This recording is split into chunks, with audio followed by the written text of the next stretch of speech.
Quisiera, hermanos míos, terminar el estudio, las reflexiones sobre la confesión que hemos estado estudiando durante mes y medio. Y quisiera que recordáramos el último punto en que estuvimos hablando, ¿de acuerdo? ¿Os parece bien? Punto número 13 del capítulo 26 de esta confesión. Dice así: ningún miembro de Iglesia, por alguna ofensa recibida, habiendo cumplido el deber requerido de él hacia la persona que le ha ofendido, debe perturbar el orden de la Iglesia, o faltar a las reuniones de la Iglesia, o abstenerse de la participación de ninguna de las ordenanzas por tal ofensa de cualquier otro miembro, sino que debe esperar en Cristo mientras prosigan las actuaciones de la Iglesia. Amén.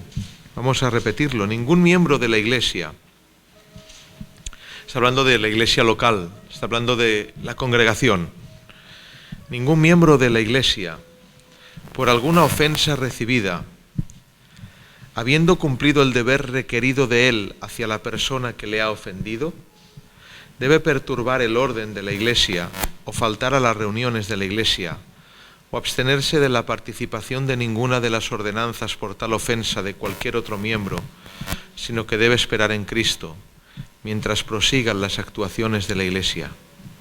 Creo que es un punto precioso, digno de estudio y de meditación. Es bonito cómo empieza hablando la confesión bautista en este punto de 1689. Ningún miembro de Iglesia. ¿Os consideráis miembros de Iglesia? ¿Sí? ¿Sois miembros de la Iglesia Universal? Quizás, sí. Seguro sois miembros de la Iglesia del Camino. Tenemos esta premisa, el estar estudiando la membresía de cada uno de nosotros, porque Amós 3:3 sigue vigente, ¿verdad? ¿Andarán dos juntos si no estuvieren de acuerdo? ¿Para qué vamos a andar juntos si no estamos de acuerdo? No pueden andar juntos si no estamos de acuerdo. Si no estamos de acuerdo, ¿para qué intentar andar juntos? Y dice que ningún miembro de la Iglesia, por alguna ofensa recibida, no dice si la ofensa es mayor, menor, cualquier ofensa, por alguna ofensa recibida. A veces uno cree que se le ha ofendido, pero no ha habido ofensa. A veces decir la verdad es una ofensa, ¿no? Es que me he ofendido. Bueno, yo te he dicho lo que pienso. Evidentemente que se puede decir de muchas maneras. La verdad también se usa para ofender. No está bien. No está bien. Tenemos que, como cristianos y como miembros todos de un mismo cuerpo, saber decir las cosas. Sí, el Señor era experto en esto. Me acuerdo como él siempre contestaba preguntando. Las respuestas del Señor, la mayoría son preguntas. Cuando le preguntaban, ¿y tú esto? Él contestaba, ¿acaso no? Pum, pum, pum, pum, pum, pum, pum. Y hacía una pregunta, la dejaba en el aire. Y con esa pregunta respondía. ¿Por qué? Porque esa pregunta provocaba que se hicieran esa pregunta los que escuchaban. Es una manera de no ofender. Es una manera de decir la verdad sin ser ofensivo. Evidentemente que la verdad ofende siempre, o la mayoría de veces, y no es bueno callarla. La verdad no se puede callar, pero hay maneras de decir las cosas. Depende el tono que se diga, depende las palabras que se usen, hay maneras de decir las cosas. Ningún miembro de Iglesia, por alguna ofensa recibida, habiendo cumplido el deber requerido de él hacia la persona que le ha ofendido. ¿Cuál es el deber del ofendido? Perdonar. Es el deber del ofendido. Perdonar. Perdonar públicamente. Perdonar abiertamente. Perdonar que se vea que hay ese perdón. Ese que ha sido ofendido, habiendo cumplido el deber hacia la persona que le ha ofendido, no puede perturbar el orden de la Iglesia. ¿Qué significa? Que hay gente que cuando es ofendido, cree que ha sido ofendido, cree que las cosas no se están haciendo como creen, perturban el orden de la Iglesia. Y eso es una falta grave. Recuerdo aquel hombre, Lamec, ¿verdad?, que gritaba por las heridas. Me han hecho esto, me han hecho lo otro, me han hecho aquí, me han hecho allí. Y perturbaba el orden de todo el que se le acercaba. Hay gente que quiere que le laman las heridas constantemente y quiere que sus heridas estén constantemente vistas por los hombres. Qué mal le han hecho, ¿eh? Ay, cómo se han portado contigo. Ay, qué mal te lo han hecho esta vez. Es horrible. Esa autocompasión viene del diablo, no viene del Señor. Alguien que necesita la cura de los amigos es que no necesita la cura de Dios. Yo prefiero la cura de Dios que la cura de los hombres. No puede perturbar el orden de la Iglesia, primero. O faltar a las reuniones. Me han hecho esto, no vengo. Tal cosa es algo que la Confesión Bautista de 1689 contempla como una falta grave. Hay quien dice, pues yo no vengo, como me han hecho esto, me he ofendido y yo no vengo. Pero habiendo ya perdonado, porque dice, ya habiendo cumplido el deber, se supone que ya ha perdonado, pero no ha perdonado evidentemente. O abstenerse de la participación de ninguna de las ordenanzas por tal ofensa. Es decir, sí, pero yo hasta aquí, yo no voy a hacer, yo es que estoy tan ofendido que llego hasta aquí. No voy a hacer esto que dicen, no voy a hacer lo otro. Hay gente que lo materializa esto en la ofrenda. Cuando no está ofendido, es fiel a Dios. Cuando está ofendido, no echa la ofrenda. De verdad, es así, hermanos. Es muy triste, pero es así. Esto existe. Abstenerse de la participación de ninguna de las ordenanzas por tal ofensa de cualquier otro miembro, sino que debe esperar en Cristo mientras prosigan las actuaciones de la Iglesia. Y da textos. Mateo 18, 15. Mateo 18, 15.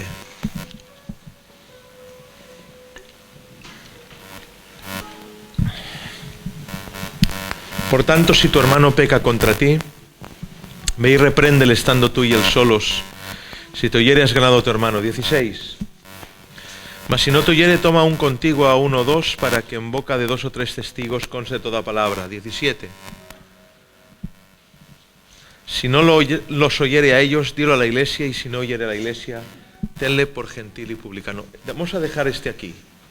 Si no los oyere, dilo a la Iglesia, y si no oyere a la Iglesia, tenle por gentil y publicano. Esto es una administración bíblica de una iglesia local.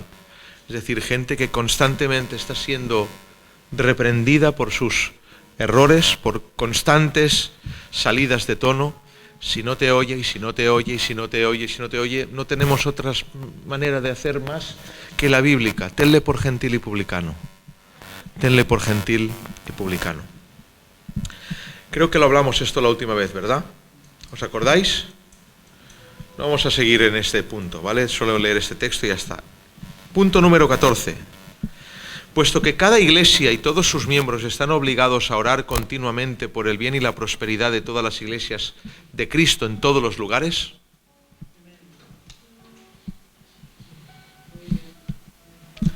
Repito, puesto que cada iglesia y todos sus miembros están obligados a orar continuamente por el bien y la prosperidad de todas las iglesias de Cristo en todos los lugares.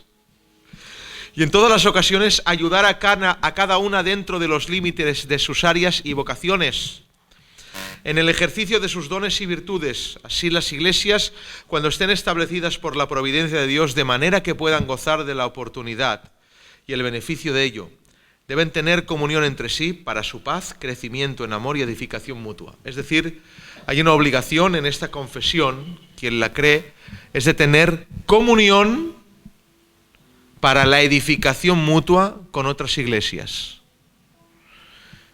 Es muy bonito este punto. Obliga a tener comunión con otras iglesias. Y gloria al Señor por este punto. Juan 13, 34.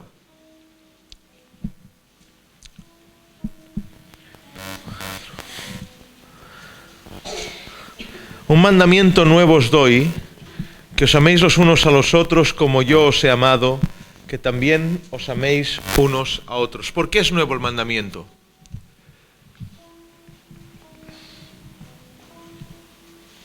¿Alguien me sabe decir por qué este es un mandamiento nuevo? Este mandamiento está en la Torá. ¿Por qué es nuevo? ¿Por qué dice Jesús, un nuevo mandamiento os doy? Y cita, que os améis los unos a los otros, que lo escuché, Señor, esto ya está en la Torá. Ya nos lo dijo el Dios de Israel. ¿Por qué dices que es nuevo? Porque hay un ejercicio en este mandamiento nuevo. ¿Cuál? Como yo os he amado. ¿Y cómo nos ha amado, hermanos? Hasta la muerte. Ese es el nuevo mandamiento. Como yo os he amado. De la forma que yo os he amado. Hermanos, estamos aquí, Esto es la atmósfera divina. Este es el culto al Señor. Ustedes oyen y el Señor habla. Escúchame. Como Él te ha amado, así debes amar a tu hermano. Este es el nuevo mandamiento. El 35.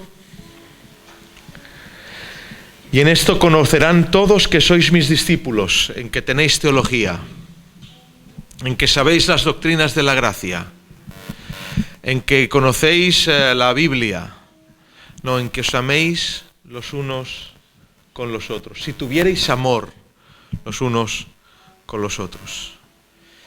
Juan 17, 11.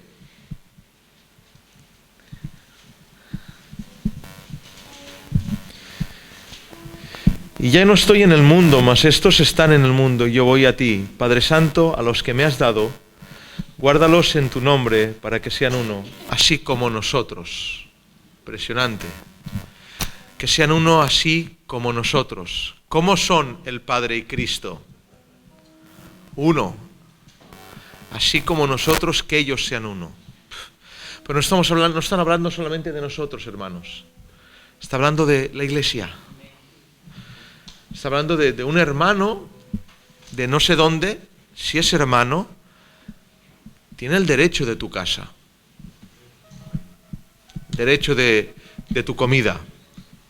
¿Hasta qué punto? Vayamos al último punto. Hay muchos textos que compartir. Es muy bonito.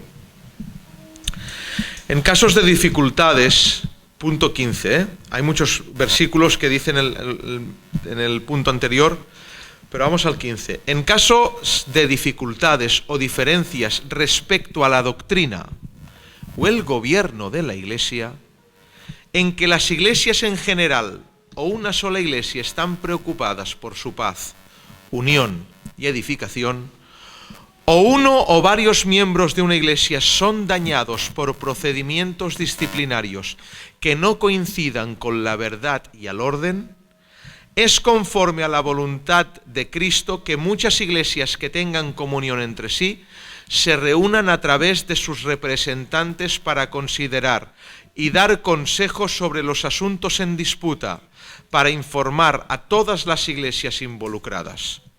Sin embargo, ¿habéis entendido lo que está diciendo? Vamos a repetirlo.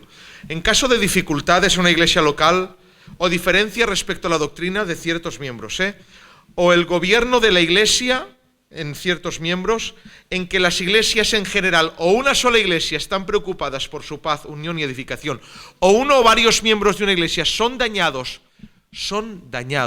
por procedimientos disciplinarios que no coincidan con la verdad. Impresionante. Es decir, un abuso de poder sobre uno o varios miembros y que se aplique una disciplina que no coincida con la Escritura. Que un pastor aplique una disciplina a un alma que no coincida con la palabra de Dios.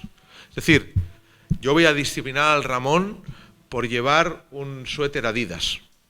Bueno, pero esto no coincide con la palabra de Dios. Soy el pastor, lo disciplino. Y se enteran las demás iglesias y este hombre porque está disciplinado. Vamos a reunirnos los demás, todas las iglesias que tenemos comunión y que se pongan a orar, ¿vale? Dice, y dar consejos sobre los asuntos en disputa, que las demás iglesias, los demás pastores de las demás iglesias vengan y me den consejo. Hermano, ¿esto qué haces? No está bien. No es conforme a la palabra del Señor disciplinar a un hombre por llevar Adidas. No está escrito. No está escrito. Dice, sin embargo, a los representantes congregados no se les entrega ningún poder eclesiástico propiamente dicho, ni jurisdicción sobre las iglesias mismas para ejercer disciplina sobre cualquiera de ellas o sus miembros, ni para imponer sus decisiones sobre ellas o sus oficiales. Es decir, puede haber un consejo y puede haber un consejo, pero nadie tiene la autoridad fuera de la iglesia local para dirigir la iglesia local. Impresionante. Es totalmente al revés del modelo que hemos vivido. ¿Entendéis? ¿O estoy hablando en chino? ¿Entendéis? Es totalmente al contrario del modelo que hemos vivido. ¿Por qué? Porque los demás mandamases que están por encima de todos gobiernan las iglesias locales cuando les da la gana. Quitan y ponen pastores. Ahora tú sales, ahora tú entras. No tienen autoridad. Y nombra algún texto. Gálatas 2:2.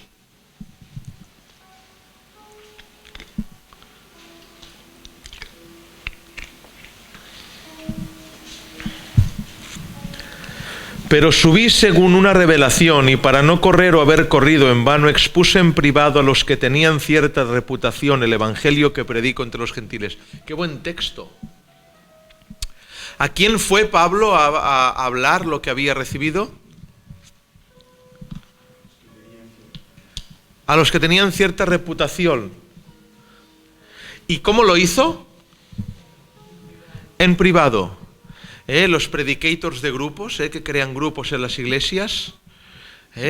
No, es que yo soy afín a esta gente. No, expone en privado a los que tienen reputación. Que nadie te oiga, en privado. ¿Has recibido algo? Exponlo en privado. Bonito, ¿Sí? Proverbios 3, del 5 al 7.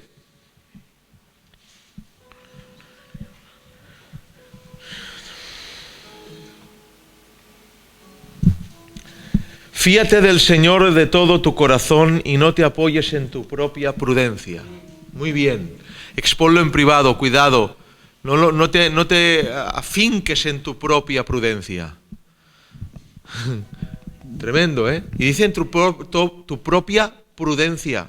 Una virtud, en tu propia virtud. La prudencia es una virtud.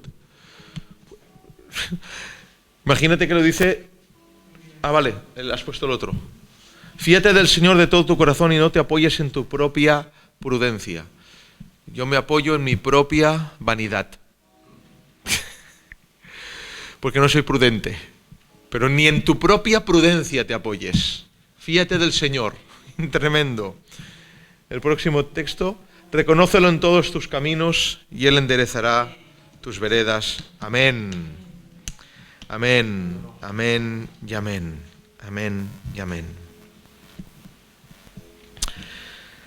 El capítulo 27 de la confesión es como un apéndice a lo que acabamos de leer, y hay solamente 2 puntos y así finalizamos. Dice así: todos los santos que están unidos a Jesucristo, su cabeza, por su espíritu y por la fe, aunque no por ello vengan a ser una persona con Él, aclara, participan en sus virtudes, padecimientos, muerte, resurrección y gloria, y estando unidos unos a otros en amor, participan mutuamente de sus dones y virtudes, y están obligados al cumplimiento de tales deberes públicos y privados, de manera ordenada, que conduzcan a su bien mutuo, tanto en el hombre interior como en el exterior.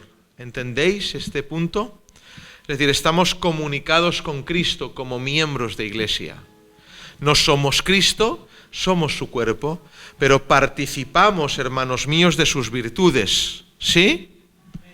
pero también de sus padecimientos, de su muerte, también de su resurrección y también de su gloria. Estando unidos ¿con quién? Con Cristo y también los unos con los otros, ¿verdad? Y estando obligados ¿a qué? Porque esto nos gusta mucho, estar unidos y tener virtudes y todo esto, pero dice, pero están obligados al cumplimiento de tales deberes. ¿Cuáles? Los públicos y privados. ¿Cuáles son los deberes públicos? ¿Qué deberes públicos tiene usted como cristiano? Venga, hermanos, yo sé que podéis. ¿Qué deberes públicos tienen ustedes como cristianos? Congregarse es un deber público. Es un deber público congregarse. Amén. ¿Alguno más?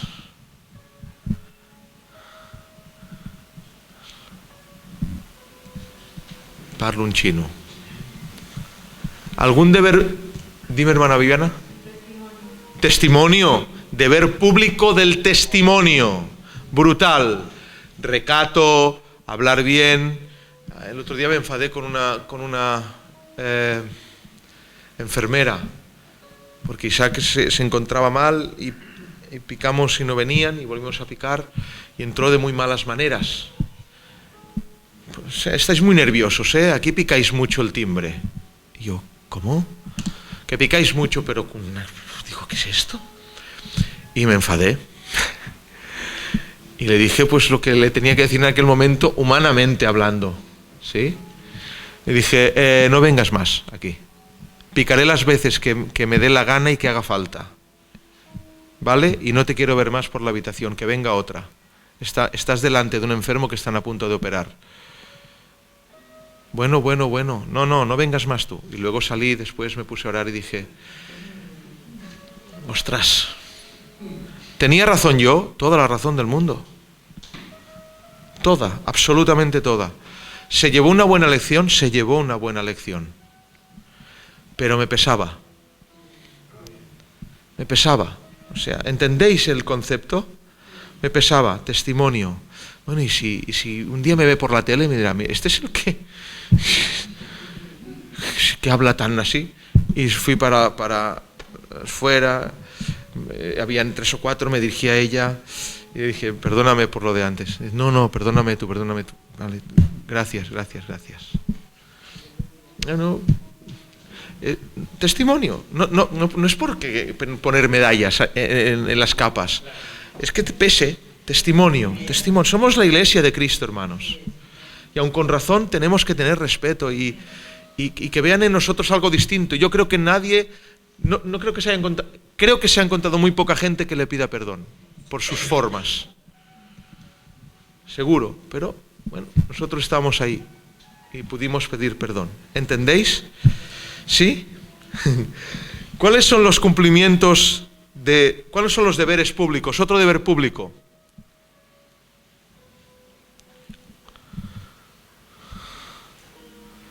Otro deber público, venga. Sí, y también privado. Ambos, es decir, la ofrenda, como hemos estudiado y seguiremos estudiando, es algo que tiene que ser público. Y si estudiamos la palabra del Señor como es, hay unos mínimos que ofrendar, y eso tiene que ser público. ¿Por qué? Porque a las personas que no ofrendan los mínimos del Señor se les tendría que castigar. Apartamos esto, también es privado. ¿Por qué? Porque hay 2 tipos de ofrenda. Una es la ofrenda, ya lo explicaremos, ¿verdad? La ofrenda que tiene que ser obligatoria, como lo dice el Señor en su palabra, y otra es la ofrenda de la que habla también el Señor. Lo que dé tu mano derecha, que no lo sepa tu izquierda. También es un deber privado. ¿Por qué que no lo sepa la izquierda? ¿Por qué no lo tiene que saber la izquierda? Porque representa que das mucho y roneas. ¿No entendéis? ¿Sí? Es decir, ronear, ¿qué es ronear? Presumir, perdón, es que se me va la cabeza. presumir de lo que das. Que no lo sepa tu izquierda, O sea, no presumas de lo que das, no lo presumas, ¿de acuerdo? Públicos, deberes privados. ¿Cuáles son los deberes privados obligados a cumplir? Angie, ¿no lo sabes? Los deberes privados. Mimo, la oración. Uno de los deberes públicos también es la oración congregacional. Pero los deberes privados, enciérrate en tu aposento. Y el Señor que te ve en tu secreto te recompensará en público. ¿Veis? Secreto público, secreto público, secreto público. Pero no te encierres para que el Señor te recompense. Aprendamos el texto, bien. Es decir, es que me voy a encerrar para que me recompense. No, hermanos. Los deberes privados, el leer la palabra del Señor. Señor, háblame. Deberes privados, el hablar bien a tu esposa, el respetar a tu marido, el tener una relación santa. ¿Estáis aquí? El tener una relación santa, el tener un lecho sin mancilla. Muy importante, hay mucha oposición y muchos pecados ocultos en las habitaciones de los matrimonios. Lecho sin mancilla. No nos juntamos los cristianos como se juntan los gentiles. Escrito está en su palabra. Escrito está en su palabra. Deberes privados. Educar a nuestros hijos privadamente. Ordenar los caminos de una casa. Deberes privados. ¿Entendéis el concepto? De manera ordenada, que conduzcan a su bien mutuo. ¿Qué bien mutuo? El bien de todos. Nuestros deberes tienen que conducir al bien de todos, tanto en el hombre interior como en el exterior. Y la última, ¿vale? Ya terminamos y lo doy por finalizado y ya me libero de esto, ¿de acuerdo? Que ha sido una bendición, Los santos, por su profesión. ¿Cuántos santos hay aquí?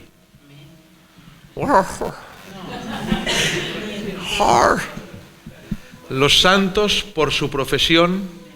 ¿Cuál es tu profesión? Chatarrero, vendedor. ¿Cuál es tu profesión? Cristiano. Esa es mi profesión. También vendo relojes. Pero mi profesión es ser cristiano. Un cristiano es cristiano y todo lo demás. Un cristiano es cristiano. No existe tal cosa como un chatarrero cristiano. O un relojero cristiano, o un presentador cristiano, o un vendedor cristiano, o qué sé yo, o un farmacéutico cristiano. No existe tal cosa. Existe un cristiano que vende productos de farmacia. Un cristiano que vende aromas mundialmente. Un cristiano que vende ropa. Un cristiano que compra chatarra. Es secundario. Nuestra profesión, ¿qué es? Somos cristianos. Oh, qué alegría, hermanos. Qué alegría que nos podamos definir con ese término. Somos cristianos. Los del camino somos cristianos. Y ya está. Oh, cristianos, qué alegría. Por eso hoy estamos aquí. Porque somos cristianos. Sí, cristianos. Porque somos cristianos. Los santos, por su profesión, están obligados a mantener entre sí un compañerismo y comunión. Hermanos, el compañerismo no es algo secundario, es una obligación de los cristianos. Una comunión en la adoración a Dios y en el cumplimiento de los otros servicios espirituales que tiendan a la edificación mutua. ¿Cuáles son los servicios espirituales que provocan edificación mutua?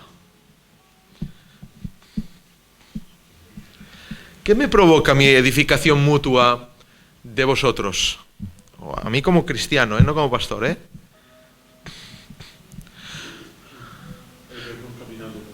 Bueno, esto es brutal. Lo mejor, como pastor ya, el ver caminar con Cristo a gente me emociona, me encanta. Pero estos días, por ejemplo, el cariño que habéis mostrado a mi casa con cómo está Isaac, todos los mensajes, esto, lo otro, esta preocupación, me edifica. Edificación mutua, estar los unos por los otros, cuidarnos los unos a los otros, cuidarnos. No como un yugo de esclavitud, porque hay quien es así, hay quien quiere que le cuiden. Va sugiriendo esto, todo esto. Yo quiero que me cuiden, porque que me cuiden bien, porque si no, es que ya demuestras que no eres. Si hablas así, ya demuestras que no eres. El cuidado no se pide, el cuidado se ofrece. Repito, el cariño no se pide, dame cariño, dame cariño. No, esta relación no existe. Dame cariño, dame cariño. No, el cariño se ofrece. ¿Cómo estás? ¿Cómo lo llevas? ¿Necesitas algo? Estoy aquí. Amén, hermanos. Amén, hermanos. Amén, hermanos. Amén. El cumplimiento de los servicios espirituales que tienden a la edificación mutua. ¿Qué es un servicio espiritual? Hay una casa que no puede comer esta semana. Vayamos y llevemos provisión a esta casa. Edificación mutua. Dice, así como ayudarse unos a otros en las cosas externas, según sus posibilidades y sus necesidades. Es decir, según tus posibilidades tienes que ayudar. ¿Cómo me bendice el Señor? Te bendice para que ayudes. ¿Entendéis? ¿Os imagináis un padre que gana mucho dinero y le da 10 a un hijo y 1 al otro? ¿Puede existir esto? Y el otro está necesitado y un padre daría 10 a uno y al necesitado no. ¿Eso lo hace un buen padre? No, un buen padre no hace eso. Un buen padre da 10 a uno y 1 al otro para que el que le ha dado 10 aprenda a darle 5 al otro. ¿Entendéis? El padre lo hace así. Hay un necesitado y no le voy a dar. ¿Por qué? Porque te voy a dar a ti para que aprendas a darle. ¿Es así? No hay otra, no hay más. Es decir, lo hace así el Señor. El Señor reparte bien. Los que no repartimos bien somos nosotros. Y hay gente que siempre estará tocada en necesidad. Siempre, toda la vida. ¿Por qué? No estoy hablando del desorden, hermanos, Estoy hablando de quien no quiere trabajar. Estoy hablando del desorden. No os hablo de nada de esto. Hablo de gente que hace la procura, pero siempre va arrastrado. ¿Por qué? A lo mejor si tuvieran, no serían cristianos. Yo siempre digo un caso. Yo pastoreé una iglesia que vi un hombre que me acompañaba a todos los ayunos. A las 6 de la mañana estaba en la iglesia ayunando. Impresionante. Y era un hombre muy necesitado, una familia necesitada. Hasta que tuvo trabajo. Y cuando se empezó a ganar la vida no lo veía por la iglesia. Cuidado, hermanos. A veces el dinero es una maldición. El dinero ha separado a más gente de Dios que la droga. Cuidado con el dinero. Cuidado, Marquitos, con el dinero. Cuidado con la necesidad también. Porque la necesidad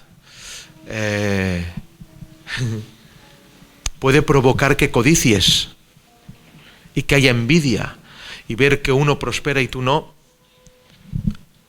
A veces hay tratos del Señor, te disciplino en esto. Te disciplino en esto. ¿Y puede una disciplina durar toda la vida? Sí. ¿Puede Dios tratar una casa? Esta casa no la voy a hacer prosperar porque tengo mi plan con ella. Repito, ayudarse unos a otros en las cosas externas según sus posibilidades y necesidades, según la norma del Evangelio, según la norma del Evangelio. Aunque esta comunión deba ejercerse especialmente en las relaciones que se encuentren, ya sea en las familias o en las iglesias, debe extenderse, según Dios dé la oportunidad, a toda la familia de la fe. Es decir, sí que primeramente a nosotros, pero debe extenderse a la familia de la fe. Es decir, a todos los que en todas partes invocan el nombre del Señor Jesús. Atención, Sin embargo, su comunión mutua como santos, atención, esto es muy importante, no quita ni infringe el derecho o la propiedad que cada hombre tiene sobre sus bienes y posesiones. Es decir, la Iglesia, no malinterpretéis el término, Cuidado, no malinterpretéis el término. Os vais a reír, pero es un término que quizás os lleve por un sitio que no es. La Iglesia no es una comuna. Una comuna es un lugar donde todo es de todos. No. Usted tiene unas propiedades, yo tengo otras. Y yo tengo derechos sobre mis propiedades. Porque ha habido muchas veces que ha pasado esto, ¿verdad? Se parte todo a mitades. Esto no es comunismo, hermanos. Es evangelio. ¿Por qué dicen esto? Porque seguramente había muchos abusones que querían que todo fuera de todos para quedarse una gran parte del pastel. ¿Se entiende lo que quiere decir? ¿Lo entendéis? Hechos 10:24. Perdón, Hebreos 10:24.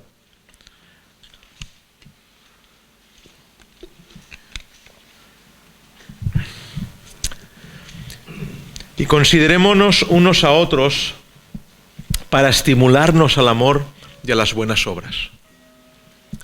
Qué bonito es estimular al amor y a las buenas obras. Qué bonito es eso. El 25. No dejando de congregarnos como algunos tienen por costumbre, sino exhortándonos, y tanto más cuanto veis que aquel día se acerca. Amén. Hebreos 3:12.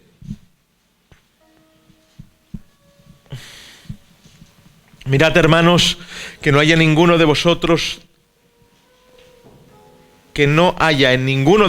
corazón malo de incredulidad para apartarse del Dios vivo. El 13. Antes exhortaos unos a los otros cada día, entre tanto que se dice hoy, para que ninguno de vosotros se endurezca por el engaño del pecado. Amén. Edificación mutua. Hechos 11:29-30.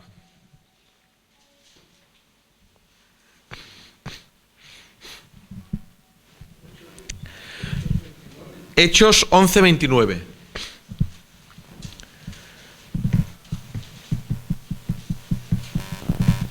Entonces los discípulos, cada uno conforme a lo que tenía, determinaron enviar socorro a los hermanos que habitaban en Judea. ¿Veis? Enviaban socorro, enviaban provisiones. ¿Sí? ¿Y el 30? Lo cual en efecto hicieron enviándolo a los ancianos por mano de Bernabé y de Saulo. ¿Quién era Saulo? Voy a terminar con esto. ¿Quién era Saulo? ¿Sí? ¿Seguro? ¿Y alguien sabe, hermanos míos, o recuerda? ¿Alguien recuerda cuándo Dios le cambió el nombre a Saulo? Voy a terminar. ¿Alguien recuerda cuándo le cambia el nombre Dios a Saulo? En el camino, cuando cae del caballo, ¿no? Bueno, de momento no había caballo, no sabemos si cayó, ¿vale? ¿Cuándo le cambia el nombre a Saulo y le dice, ya no te llamarás más Saulo, sino te llamarás Pablo? Nunca le cambió el nombre. Hay quien dice que eso es una errata gentil. Es decir, la palabra del Señor, a alguien le interesó, en vez de llamar Saúl al rabino Saúl, llamarle Pablo. Hay quien lo dice. Lo que sí es cierto es que en ningún lugar de la Biblia sale que Dios le cambiara el nombre. Eso está ciertísimo. ¿De acuerdo? Anda, ¿ves? Ya sé algo más. ¿Preguntas?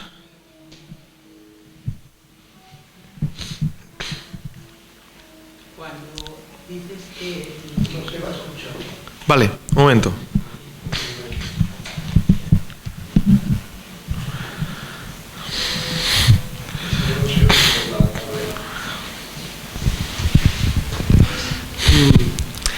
Antiguamente, en los Hechos de los Apóstoles, pone que tenían todas las cosas en común y que ponían el dinero a los pies de los apóstoles.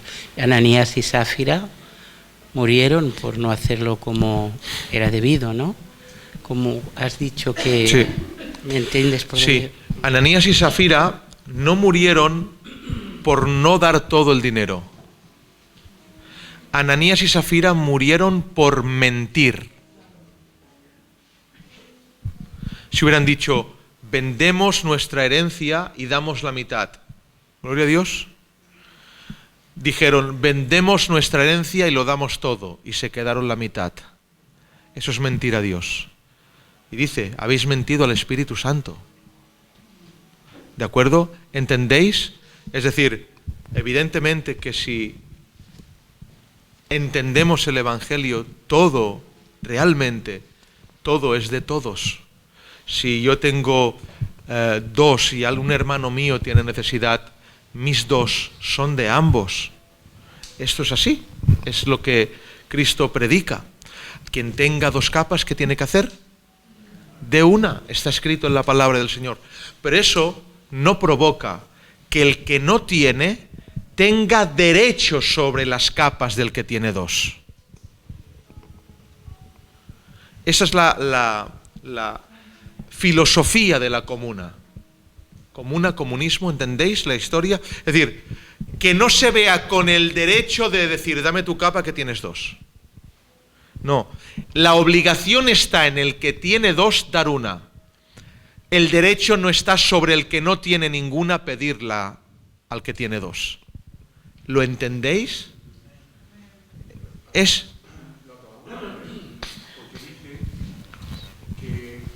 Un momento.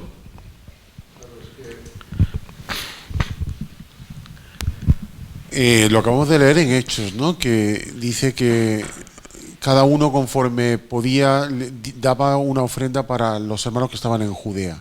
Eso quiere decir que cada uno seguía teniendo su propia propiedad, valga la redundancia. Pero quiere decir, no se puede justificar diciendo que los primeros cristianos eran una comuna. No lo eran realmente. Tenían todas las cosas en común porque lo que era mío yo lo compartía contigo. Pero no es que todo lo mío es tuyo y todo lo tuyo es mío. Esto no es... Es comunismo, pero no es la Biblia. Muy bien, no es evangelio. Amén. Es evangelio. ¿Cuándo se manifestaba en esa época, en la antigüedad, el tener todo en común? En la necesidad. ¿Y cómo se manifestaba esa repartición? ¿Cómo se manifestaba el amor en eso? En las comidas. ¿Es tan importante una comida, hermanos? Abrir una casa para que los hermanos coman es de las cosas más elevadas de la adoración. Abrir tu casa y presentar a tus hermanos tu pan. Amén. Eso, hermanos, nosotros tenemos... He invitado a cenar a fulano, he invitado... No, hermanos, es algo mucho más elevado. Me gustaría que tomarais conciencia de esto, porque a mí me ha costado muchos años entenderlo. Muchos años. Presentar tu pan a tu familia, a los hermanos de la fe, y partirlo con ellos, es de un alto grado elevado de bendición y de evangelio. ¿Lo entendéis? ¿Lo entendéis así? Amén.